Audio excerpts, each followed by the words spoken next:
Welcome to Living in Joy, Reflections on A Course in Miracles, with Lisa Natoli and Bill Free, spiritual teachers and chaplain ministers at Unity and co-founders of the Teachers of God Foundation, a nonprofit organization whose mission is to inspire, encourage, and activate individuals to practice and apply the principles of A Course in Miracles in their life, to do exactly what the book says to do, to see that it works. Lisa and Bill's lives were transformed from fear to love, from problems to peace. They have a way of communicating the Course in fun, practical, simple, easy-to-understand language that results in people wanting to take these ideas for a test run in their own life. When you do that, miracles occur. If you are ready for a shift in your thinking that results in a lot more joy and peace, you're in the right place. Welcome.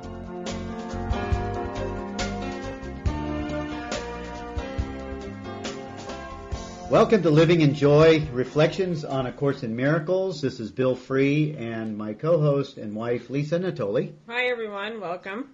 And we have a guest on the show today, Diederik Wolsak.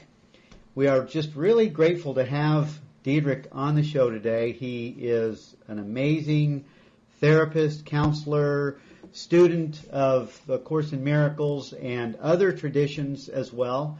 But most importantly, Diederik is the co-founder, actually he's the founder of a retreat center in Costa Rica called Choose Again. It's really the Choose Again Society that he founded in 1998. With a group of caring counselors, and Diederik is the program director of this organization. And after a lifetime of self-abuse, Diederik realized that there had to be a better way and uncovered the inner peace that had been available to him all the while. From the age of 20, Diederik, that was in 1962, it took him another 44 years to become a reality. Yes, he is a little slow. He had a vision of creating a place where people could gather to reflect on themselves and their lives and experience an atmosphere of unconditional acceptance. A place where the self, the capital S self, could be reborn in safety and in peace. And that vision never wavered. And in 2005, the dream took form when a number of past clients came forward with funding to support the realization of the center. 3 months later, the center in Costa Rica became a reality. We are just really honored to have Diederik Wolsak on the show today. He also has another center in Vancouver, British Columbia, and he and his partner, Claudette Thomas, they really have a unique method of healing and transformation, and we just want to say welcome to the show, Diederik. We love you, and we look forward to hearing what you have to share. Well, thank you, Lisa and Bill. I'm absolutely thrilled to be here. It was a complete delight to meet the two of you in person in New York, as it was a delight to meet so many people that I've heard of and known for many years and finally got face-to-face. But I was really, really pleased to receive your invitation, and I'm glad to be here. Thank you. Well, you're welcome. We look forward to some dialogue with you today. And before we get started, I'm just going to invite Lisa to tell us a little bit about the Teachers of God Foundation and then open us in prayer. Yes, thank you so much for being here, Diederik. It was amazing to meet you. Your workshop in New York was the highlight of that weekend for me. And in addition to Diederik having a retreat center and doing workshops around the world, he also has this brilliant, simple 6-step process that everyone I know is talking about right now. And I actually had a chance to go through the 6 steps quietly in my mind, Diederik, while you were up there teaching, and it just produced a miracle in me that afternoon. So I'll just mention that a little bit later. But for everyone listening, this is Living in Joy, and Bill and I co-founded a nonprofit organization called the Teachers of God Foundation. And our mission really is to inspire, encourage, and support individuals to take the transformation from fear to love. And it's a journey everyone must take. And we know that it can be very bumpy ride, and we know that it can bring up a lot of fear. It does bring up a lot of fear, actually. That's its purpose. And we just wanted to just create just a way for people to feel supported as they take these steps to listening to their inner teacher, to really looking at their own blocks and obstacles and having the willingness to remove them. And so we started this organization. We offer many online programs. We have a free 40-day program that we offer 3 times a year, January 1st, May 1st, and August 1st. We have a 6-month program called Living in Purpose for practiced, licensed practitioners. And the purpose for that, and it's really one of our very favorite things, is you have to practice these principles to know they work. So the 6-month Living in Purpose program is us really just encouraging everyone who says yes to that program to actually live these principles, not to think about them, but to actually live them. And that's when you see a change. And I know Diederik is going to talk about that today, because that really is the entire way you see a miracle, is 100% accountability and responsibility and living this message. And we have lots of events, and we have a main retreat coming up, a week-long main retreat, and we travel around the world. So if you want to find out more about what we do, please check out our website, Teachers of God Foundation, which is teachersofgod.org. So thank you so much. And we're just going to open up with prayer, because prayer is really the most important thing for bringing us into this moment and releasing the past and the future. So if everyone could just take a deep breath. And here we are. Here we are in this moment, the only moment there is. This is a new beginning. This is the place where miracles occur. And we acknowledge that the love of God is surrounding us, and it has been surrounding us since before time began. And we were so distracted with our stories that we didn't know all the support and the love and the joy and the peace that were here for us. And in this moment, we're acknowledging it. And you will never see it, but you will know it when you allow yourself to be still, just breathing in.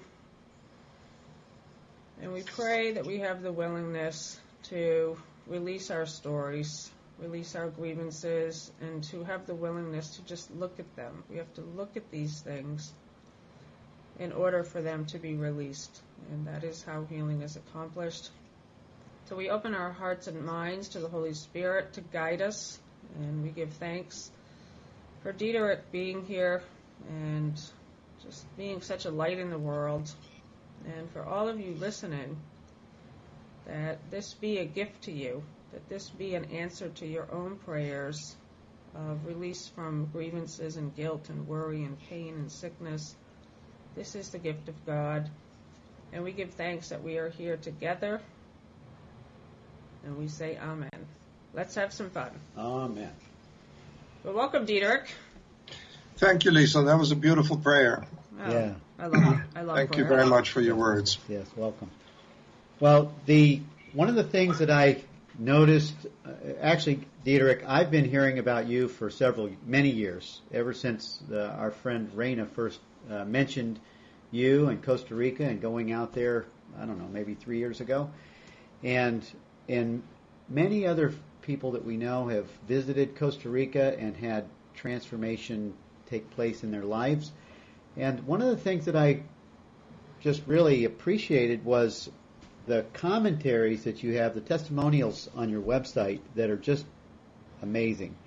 Our good friend, actually my good friend, Norma Clark, gave a testimony on your website that is just a very descriptive experience of the whole center. And coming from a trained psychiatrist, I think it's remarkable that she would be able to integrate the works so well, the works that you do and the spiritual works that are just really taking place around the world right now, that are taking the place of people medicating themselves instead of having an experience of a transformation. So congratulations on your center. It sounds like an amazing place to wake up and find enlightenment, actually. Welcome to the show, and tell us a little bit about your center in Costa Rica, if you would, and then maybe give our listeners something that they can sort of grab a hold of that might be helpful in their own life. Okay. Thank you for that introduction. The center in Costa Rica really has one purpose, and it is to keep me on track, so that anybody that comes to the center presents me with what I'm working on, with what I need to look at, with what I'm reluctant to look at, in order to transform it back to who I am in truth. And the result of that commitment, not just on my part, to my own healing, but on the part of our entire staff, the result of that is that people come to our center and immediately, if not literally hear, but certainly spiritually or energetically feel that we don't believe that there's anything wrong with them ever. Mm-hmm. And it doesn't matter what they think they've done. It doesn't matter who they think they are. It doesn't matter what they think they haven't done and should have done. None of that matters at all. What matters is that if I give myself permission to look at all my beliefs and then do a loving forgiveness for them, then I will gradually or suddenly return back to who I've always been. And who I've always been is absolutely nothing other than love, mm-hmm. which is an extraordinary, radical position to take in the world outside of ACIM, where that's generally an accepted position, but certainly in the world that's not an accepted position. Yeah, I love your core philosophy here. It really is so simple. And what you say here is who I think I am is a construct of my own mind, and I have the power to change my mind at any time. Exactly. Yeah. And the key to that understanding, that I am the author of my experience, that I am the author of my identity, which is utterly meaningless, but what I do have to do is look at that identity and see what it now brings me, and would I be willing to relinquish what I think it brings me? And that's where the rubber hits the road, and that's where it gets difficult, because even though I say I want the peace of God, and everybody can mouth those words quite easily and does so frequently, that doesn't mean that that's all I want. So as soon as I say I want the peace of God, the ego comes in, and the ego says, okay, and this is how we're going to do it. And as soon as I allow the ego to come in at that opening statement of I want the peace of God, as soon as I allow the voice of the ego to have a say in that, it's clear that I don't want the peace of God. I want the substitute that the ego has once again presented. And it's always a very attractive substitute, because the ego is not stupid. The ego is part of the mind of God. It's part of my mind, and therefore infinitely brilliant, except it comes from the wrong premise. Mm-hmm.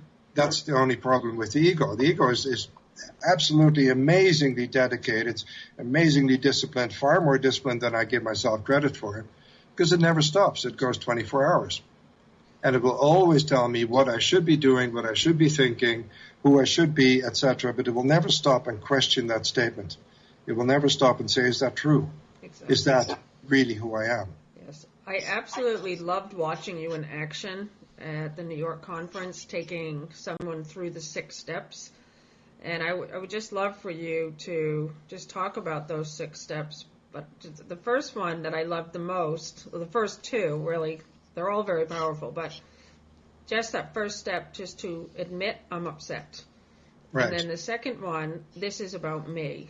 And there was a woman there who you asked anyone who wants to go through the process with you, and this one woman was telling a story of how she was being accused at work and that she might possibly lose her job, and she was afraid, and she was feeling really a lot of shame, and you got her to just say, I'm upset. And then she, I don't know if you remember her, but she kept going into the story, and you kept stopping her. No, don't go there. Just, I'm upset. Well, and you said it was, that's a thought, or you pinpointed the imposter that was telling the story. Can you tell us how that works, how you noticed that? And the 6 steps. Right. Okay, so you really introduced the first two steps brilliantly. And the first step is I'm upset, which sounds really simple, but in fact is very difficult, because if I'm honest, I'm upset 98% of the day. How many minutes or seconds in a day do I actually live the peace of God? Or how many seconds in a year do I actually live the peace of God? If I'm not living the peace of God, I'm upset. Those are the two options. So to actually come out and say I'm upset is an incredibly courageous statement, because it admits that I'm not as far as I think I am, as my ego keeps telling me. So that's number one. The second step, which is it's about me, is crucial and resisted and resented by every single ego on the planet, because we're all completely and totally addicted to being victims. So to say it's about me, let's go back to this woman you mentioned who had been accused of some dishonesty at work. For her, it was extremely difficult to stay on this is about me. This is not about the story. This is not about what somebody said about me. This is 100% only about me. And as you can well imagine, the resistance to that step is considerable, because the ego knows as soon as I totally accept that step, it's about me, the game is entirely over. I cannot imagine being in a relationship with someone, and I've been in a relationship with Claudette now for almost 9 years. I cannot imagine sustaining any relationship without taking step two. Because the temptation to blame my partner, to blame my circumstances, or to continuously want to tinker with the characters on the screen is huge. Mm-hmm. And to resist that temptation, to say, no, it's not about any of that. This is just about me, just about me. And then to go to the next step, which is, as you said, Lisa, they're all absolutely essential. But if I don't do step two consistently and stay with it throughout the whole process, the ego would take me right back again to the story if I don't pay attention. So as you noticed with that woman who was so courageous to do the demonstration, she slipped back into explaining why she was angry. Yeah. But you can't do that, because I have no idea why I'm angry. See, I'm never upset for the reason I think is powerful, powerful teaching. And if I don't apply it, it's absolutely meaningless teaching. I'm never upset for the reason I think. Oh, says the ego, but I do know why I'm upset. No, you don't. You have no idea. And so to acknowledge the fact that I have no idea, and that I'm willing to find out where it actually does come from, and it always, always, always is a replay of something that happened from in utero to the first 6, 7, 8 years of my life. That's what I'm doing every moment of the day. You know that wonderful quote from the Course that every day and every hour and each day and every minute that each hour holds, I but relive the time when the time of terror took the place of love. Yeah. And that's what I do all day long.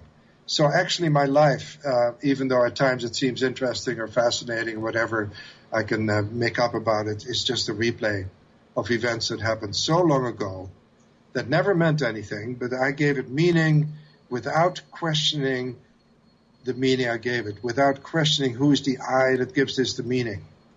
And if I don't question that, I'm not going to get out of it. Does that make sense? Yes. Yeah, totally. So step 2, it's about me. Step 3, I have to feel what I'm feeling. Because we all know the wonderful line from the Course that says, you choose the feelings you experience. I choose the feelings I experience. They don't happen. Thoughts don't happen.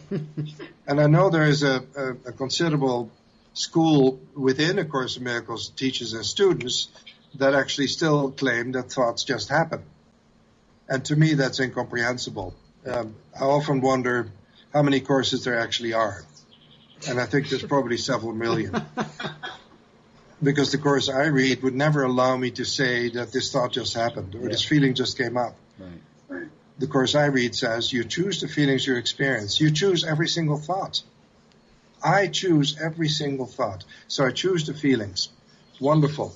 Now I need to go back and feel that feeling. And because when I first started doing this work, the range of feelings that I allowed to be aware of was 2. It was rage or numb. I had nothing in between. There was no nuancing of any other feeling. So I came across a feeling sheet that has something like 94 or 110 feelings on it, which I had to use in the beginning to find out what I was feeling. That sounds ridiculous, but it's actually our experience that most people don't have a clue what they're feeling. And the beautiful thing about using a feeling sheet is that once I've admitted I'm upset, step 2, it's about me, step 3, what I'm feeling, and I start looking at the feelings, every upset has 20 to 30 feelings embedded in it. Then I have to ask myself, are these feelings familiar? And of course, the ego immediately wants to say, no, they're not. They came up because this person accused me of being dishonest. But if I'm really committed to my process, I'll say, yeah, of course they're familiar. I don't have any new feelings. Every feeling I choose right now is a replay of a feeling I chose when I was 1, 2, 3, 4, 5, 6, 7 years old, or even in utero. Yeah. So they're always replays. And the beauty of asking that question is that we then enter into what the Course calls the generalization of the problem. And that means I can now recognize that the upset has nothing to do with what just happened. The tone that Lisa addressed me in triggered me. I think it's about Lisa, but it's not. I actually have that reaction quite often. And I'm very familiar with that feeling. So to be honest about that is essential. Actually, honesty, as you both know so well, is essential to do any of this work, period. End of the story. Oh, yeah. That's for sure. Well, I look forward to keep this going, Diederik. It's time for station identification. This is Living in Joy, Reflections on A Course in Miracles, and we're having a great time hearing an expert in this application of Choose Again. Just a wonderful show, so we'll be right back. This is Unity Online Radio.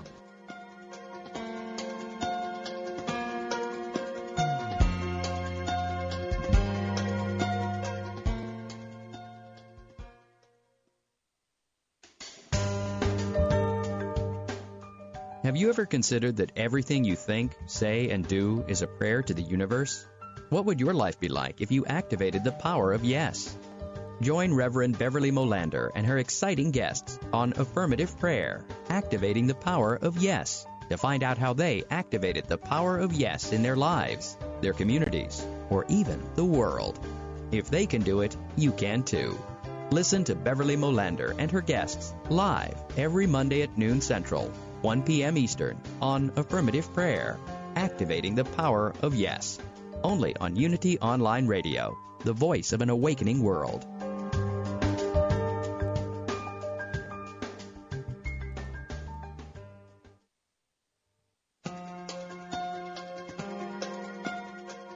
You're listening to Living in Joy, Reflections on A Course in Miracles with Lisa Natoli and Bill Free, where you'll learn how simple it is to shift your thinking from fear to love, how quickly the world around you begins to change, and how fast healing occurs.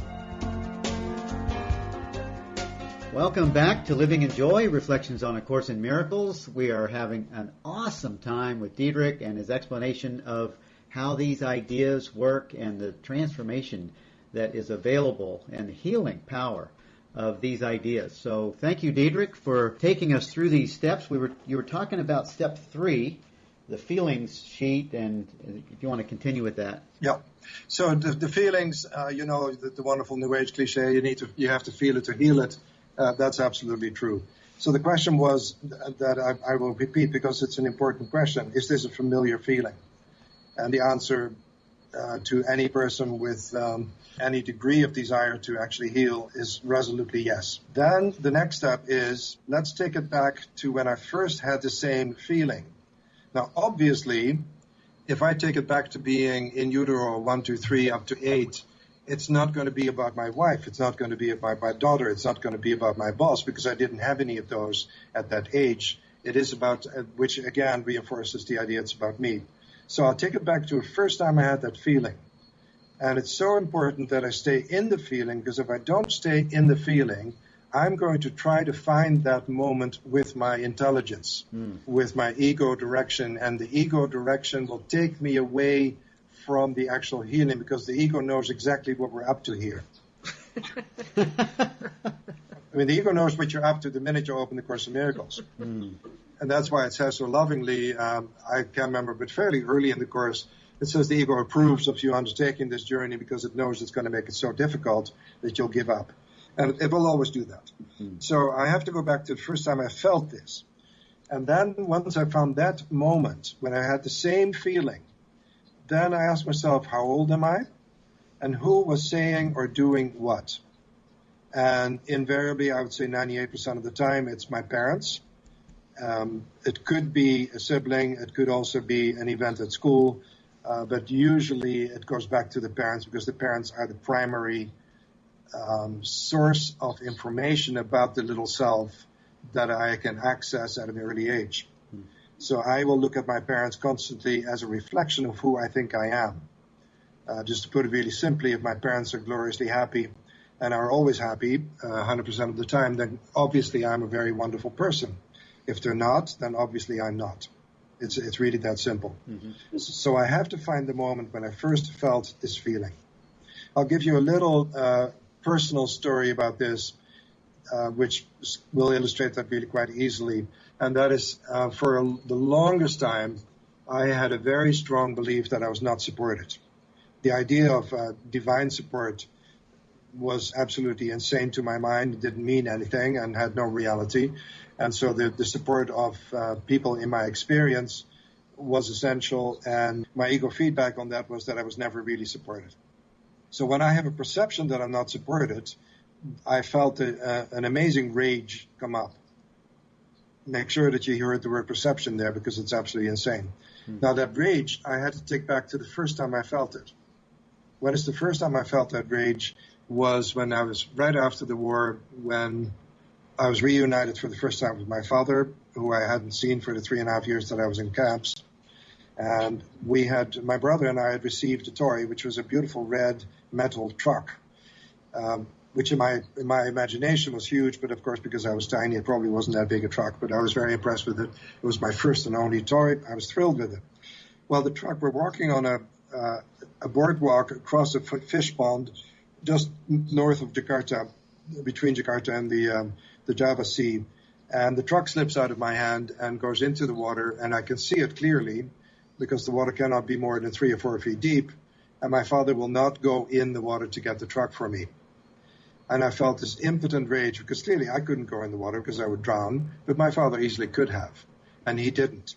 So at that moment, I made up a bunch of beliefs. The first belief is I'm not supported. Then you ask yourself, what kind of a person does not deserve to be supported? Well, that would be a person who's not lovable. Then you ask yourself, is there any other belief that I could have made up about this? I don't count. I don't matter. I am not important. But primarily, I'm not lovable. I'm not loved was the message I gave myself at that moment. Now, the horrible thing about giving yourself a message at that moment when you're 2 or 3 years old, in my case I was 4, is that it sticks. And I go through my life, and I did go through my life for 50 years, absolutely being convinced that I was not lovable. There was no doubt in my mind. And because I had that belief, I created an abundant evidence in every experience of my life that that was true.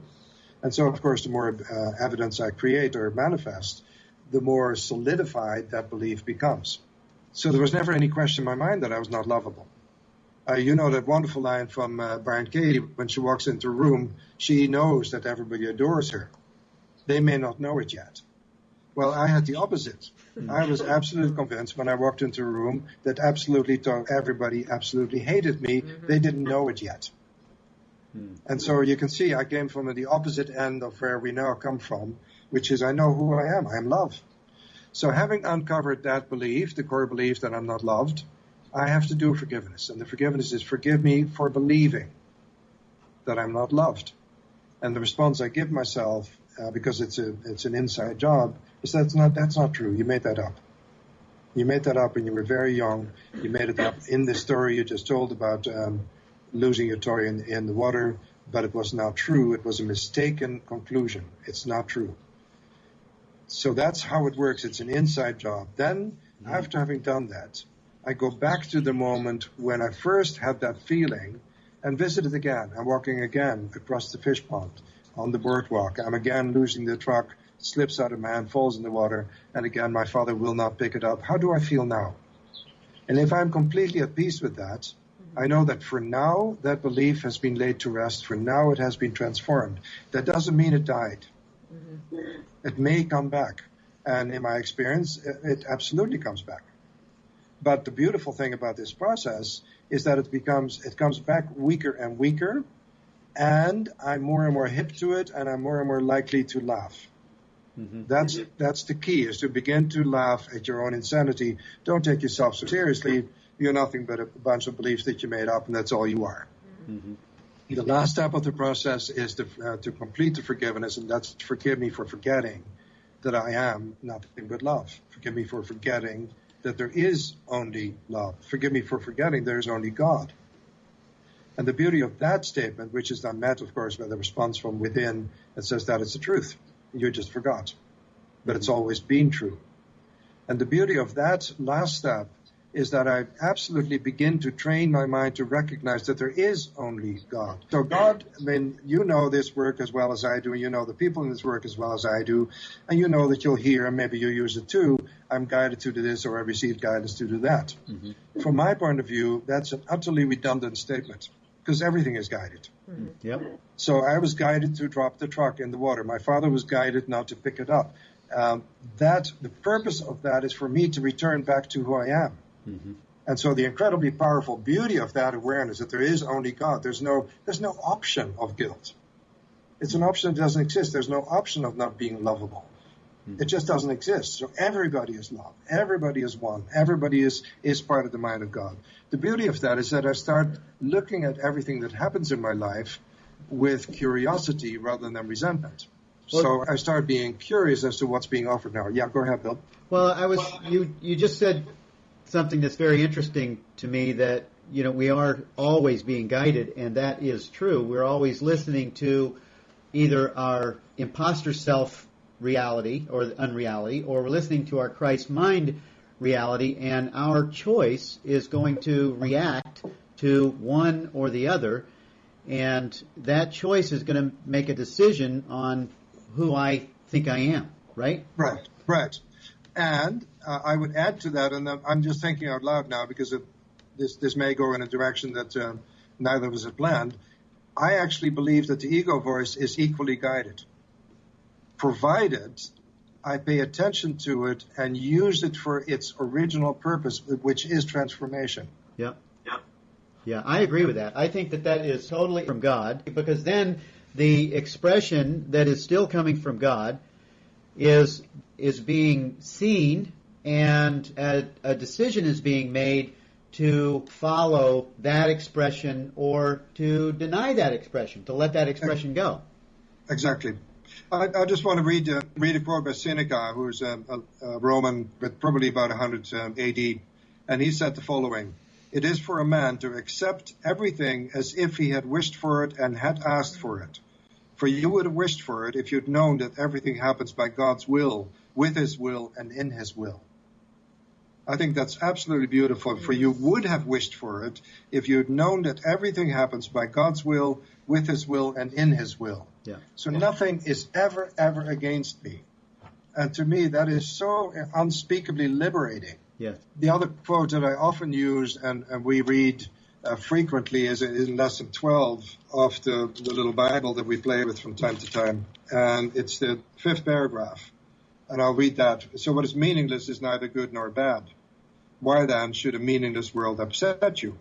If you could accept the world as meaningless and let the truth be written upon it for you, it would make you indescribably happy. But because it's meaningless, you are impelled to write upon it what you would have it be, and it is this you see in it. It is this that is meaningless in truth. Beneath your words I've written the word of God, and the truth upsets me now," etc. So again, it teaches exactly the same thing. Right. Yeah, that's great. I had a huge miracle when I was sitting there with you, and what happened for me is I went to the conference on Friday. I was one of the presenters, and I knew that I was going to be addressing the entire group of over 500 people. And on Friday morning, my left eye, went completely bloodshot with mucus coming out. It was starting to close. And before that, it had been completely clear. And then I was speaking that afternoon to over 500 people, which I've never done that before. And then I couldn't believe it, because a month ago, before that, the same exact thing happened the morning that I was about to speak in front of a large group in Fresno, California. And then I started to remember this eye problem of mine has been happening for over 2 years now.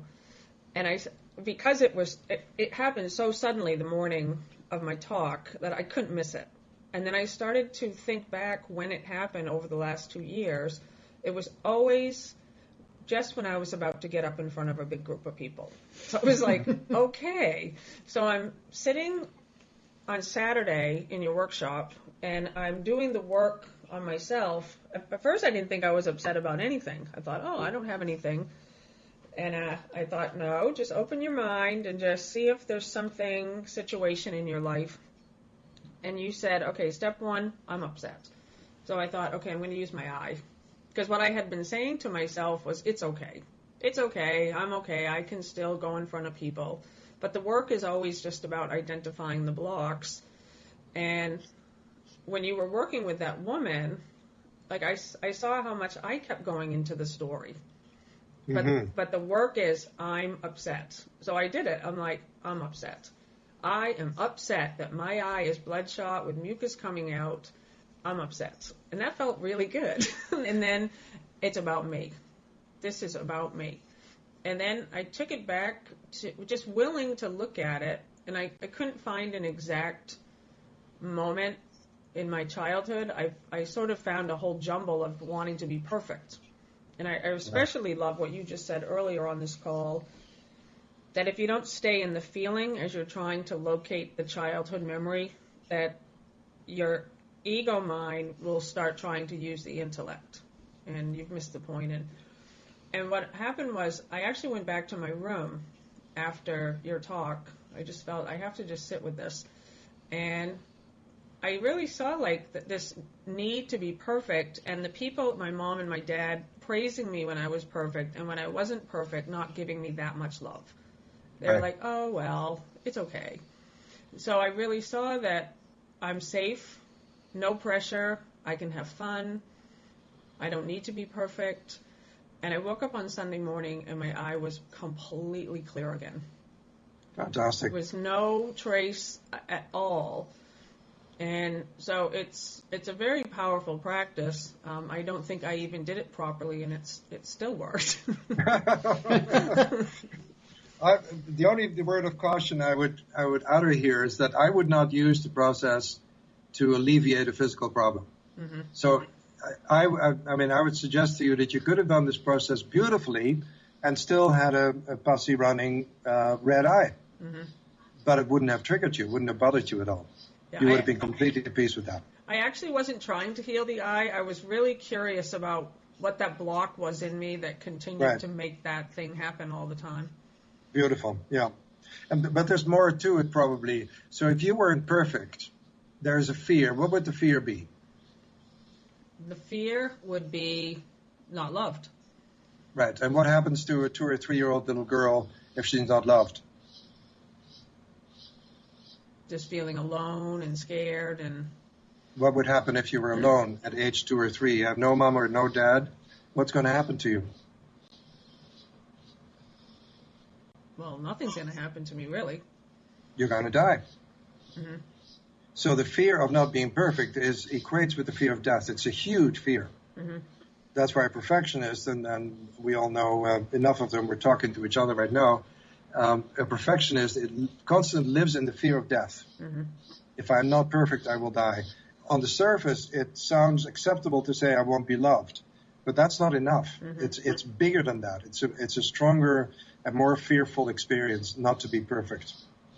And that's why it's such a lethal belief that's underneath it. So forgive me for believing I have to be perfect to be loved. Mm-hmm. And the answer is that's not true. You are perfect, but not a perfection that the ego could ever recognize. Yeah, I love that. Yeah, because on an intellectual level, I think I'm not afraid to die, but then there's just so much unconscious things that are buried that are there that are just running the show. Right. And the fear of death is the same as the fear of love. It's the same as the fear of God, which is the only fear we have. Mm-hmm. And we're all scared shitless of being loved. So we'll come up with all the wonderful substitutes for but not the actual I am love and nothing else. That's beautiful. Thank you for sharing your process. Yeah, it was remarkable. I watched it happen both times. And how's my eye? Now, when her eye goes bloodshot, I pretend like it's not there. Because I don't want to start making a story like, well, my God, what's happening? We're course students, and we don't like sweep stuff under the rug. But if she's having something going on in her eye, I'm just not going to play with it. That's just where I am. The thing that I've noticed though is that it comes on so fast, and I'm really happy to see that there's something in the mind that has located at least a source of an upset that must be going up as a body situation. Brilliant. Absolutely. Yeah. And so, I mean, the caution I expressed a little earlier can be just ignored, because the truth is, if I really do this work, I will get the results, but I cannot do the work in order to get those results. That's the tricky part. Right. But I have the same, I have a question that I ask myself, and I learned that from Ramana Maharshi, which is a very simple question: who's the I? So who's the I that has a bloodshot eye? That's not me. I don't know if I shared the story in New York, but I absolutely love this story. So I was in Vancouver in January, and I had to take a cab to go somewhere, and I got in the cab, and I asked the driver, how's your day? And he said, oh, not so good. And I said, well, what's going on? And he said, well, I didn't sleep very well, and I've got a really bad headache. He's from the Punjab in India. So I asked him, do you want to keep that headache? And he turned around as if I was completely crazy, and he said, no, of course not. And I said, well, here's a little question you can ask yourself. Who is the I that has the headache? And within a second, he turned around. He says, it's gone. That's great. What did you do? I said, I didn't do anything. See, because he comes from a spiritual culture, he immediately knew what that question meant. So he instinctively transformed and immediately was no longer aware of the headache. I'm not sure the headache was gone, but it no longer played any role in his experience. Yes. So who's the I that has this pain? Who is the I that has this thought? That I is an I made up, and therefore it can have no significance and no meaning at all. I've really marveled at how easily these steps work, Diederik, because I spent a weekend with Raina. We were in Tennessee, and she was using this process with a group of us. There were about 10 or 12 of us. And I came back. There's a little booklet that you must make available, because I remember the steps being in a little booklet. And I went back to Boston, and I was just really impressed with how this 6-step process was able to just quickly transform my experience and others' experience. And you would see them visibly crying, being upset, but as soon as they went back and made contact with that original feeling. And I was in a situation in Boston, and someone that I was talking to had made some conversation about lack and limitation, not having enough money for this, and feeling, you could see that they were upset about the situation of finances. And I took that 6-step process, and I helped her to notice the feeling that she had in that experience of feeling lack, of feeling like she didn't have enough money, there wasn't enough to pay her bills, she had some big credit card debt, etc. And I asked her I said, this feeling, probably isn't the first time you've had this feeling that I'm seeing right now. Can you remember when you first had this feeling? And she went back to when she was like 6 years old, and she had a full experience where she was crying, and she noticed that there wasn't enough money, and she felt responsible for it because she was the oldest of the children. And It was an amazing transformation that I watched take place in this woman's life. Right. Beautiful. And then I would end the process like that and ask myself, could I be gloriously happy and never have enough money for anything? And if the answer is no, that means I still have to go back and do my process again. because my happiness has absolutely nothing to do with how much money I have, where I live, whether I live in a cardboard box under a bridge. My happiness comes from within, and that's so important to continuously go back to that. Oh, thank you. That was brilliant. Thank you for adding that. You told this great other story in New York.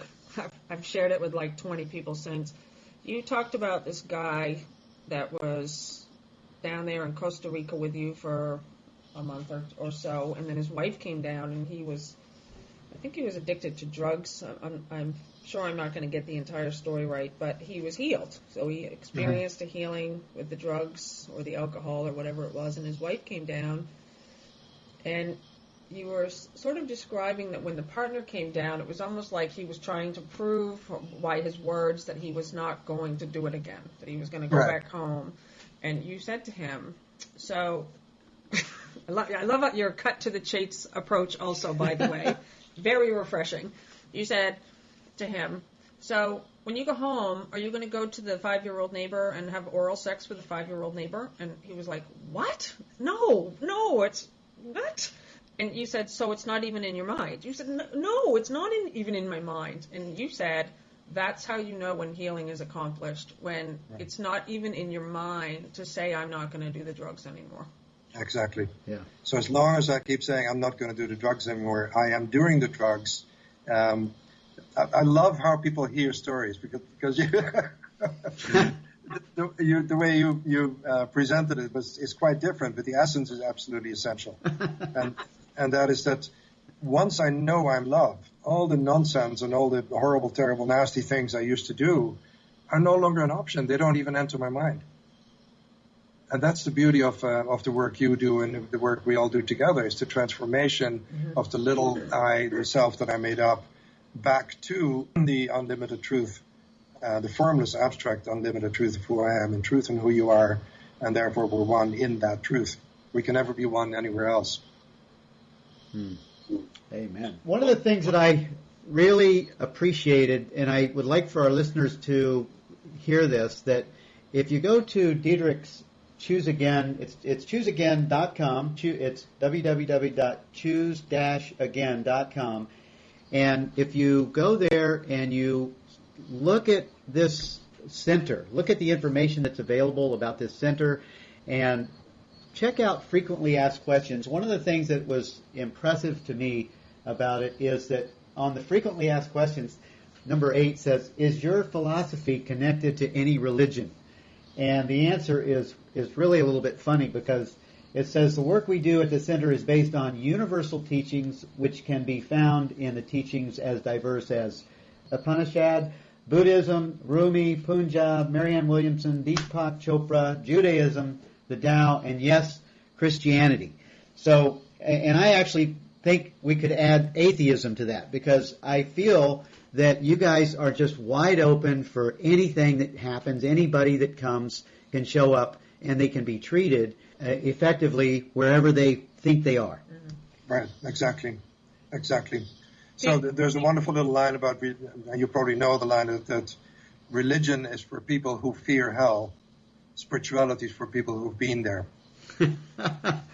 Yeah, that's good. Yeah, no, it's definitely, and that was an interesting moment at the conference when one of the speakers announced that this was a religion and we'd better face up to it. And I said, no, it's not. It's got nothing to do with that. It has to do with universal spiritual teachings, which have been said for 3,000 years by anybody that connected to truth and connected to the love within. So anybody that connects to the truth will say the same thing. And that's why we always got, and you know that, always got newcomers to the course saying, oh my God, this feels so familiar. Feels like I've always known this. Yes, of course you've always known it. And that's how you know that it's true. Do you feel that people can do this Choose Again process by themselves? I know that so many people are just so excited about those bookmarks right now where you listed the 6 steps on them, but does it look like on your website that you offer the material? Do you want people to come to the center? No, it is designed to be done by yourself. I'm only one of a fairly large organization, and we're a foundation, so I have a board of directors. And the board of directors recognizes that in order to survive, we have to generate funds. And that can be done through fees at the program. It can be done mostly through donations. but it can also be done by having a small charge for receiving that booklet that Bill was mentioning earlier. Yeah. Personally, I don't really care. I mean, if you email me directly, I'll send it to you, and I'll get slapped on the wrist by my board. But well, this show is going out to a lot of people, so you probably want to run it by them, because I think a lot of people are going to want to be able to get the copy of those steps. Yeah, I'm not worried about it. I mean, I think it's a $5 charge to get the booklet, and if people say, well, I don't have $5 while they have a Starbucks cappuccino in their hands, then I'm not that impressed. But if you really don't have $5, of course we're going to send it to you. Yeah. One of the things that I also noticed on your website is that you have that your counselors are available to book sessions on Skype. So that seems like a very good way to, if you're in a situation and you really need some help, it seems like those counselors are available. There must be some kind of fee that's offered, and then you can get the help you need without having to go to Costa Rica or Vancouver, right? That's right, yeah. And one thing I'll say about our staff, which is about 8 people here now, is that every single one of us has gone through a very deep, dark night of the soul, and is completely and totally aware that they're only teaching what they need to learn. And that's the beauty of the people that work here. We don't have PhDs in psychology who really don't know what a depression is, or really don't know what an addiction is, or really don't know what a suicidal thought is. Every single one of us has lived it and has lived through it and is absolutely, totally committed to being with you, journeying with you out of your dark night of the soul, because we're going together out of that dark night of the soul. I'll go in it with you, and we'll both walk out. The difference is that I know that there's an out. And when somebody is in that dark night, they don't know there's an out. So we will never forget that it's not an absolute position. There is an out. Not only that, but the dark night of the soul is a gift. And to recognize that is of course, essential. One of my favorite parts about the work that you do, Diederik, is like a lot of spiritual teachers or students run around sprouting spiritual concepts like there is no world, and they have an attempt of like how they should be. And A Course in Miracles is really saying it's just removing the blocks and obstacles to the awareness of love's presence. So it's like you're really going to the core foundation of this work, which is to say, okay, you need to look at everything. Yeah. And those are the small intermediate steps. And I mean, better than anyone that the only step really is forgive me for believing I'm separate. Yes. But to me, to my mind and my experience and the experience with hundreds of people, is that is way too abstract a step. So what we do is we look at all the intermediate steps, which are the beliefs. I love it. But for myself, I will absolutely use there's no world. I'm not here, but I won't say that to anyone else.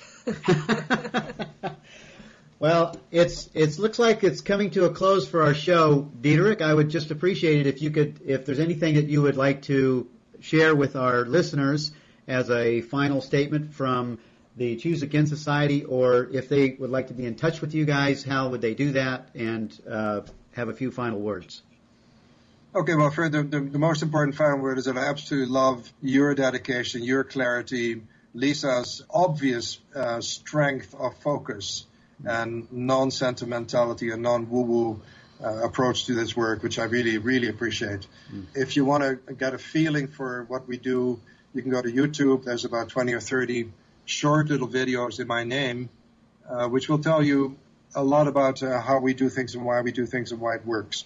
And that would give you a really good idea. And then you can decide whether you want to come to Costa Rica, whether you want to attend one of our workshops, which are all over the place, the U.S., Canada, and Europe, or whether you want to do some, as Bill suggested, some one-on-one counseling with our staff. But all of it is available to you. I mean, the course it tells you right at the beginning, this is a self-study. This is work that you do by yourself. Now, when it says by yourself, it doesn't mean you do it alone, in my mind. But it does mean that it's done within.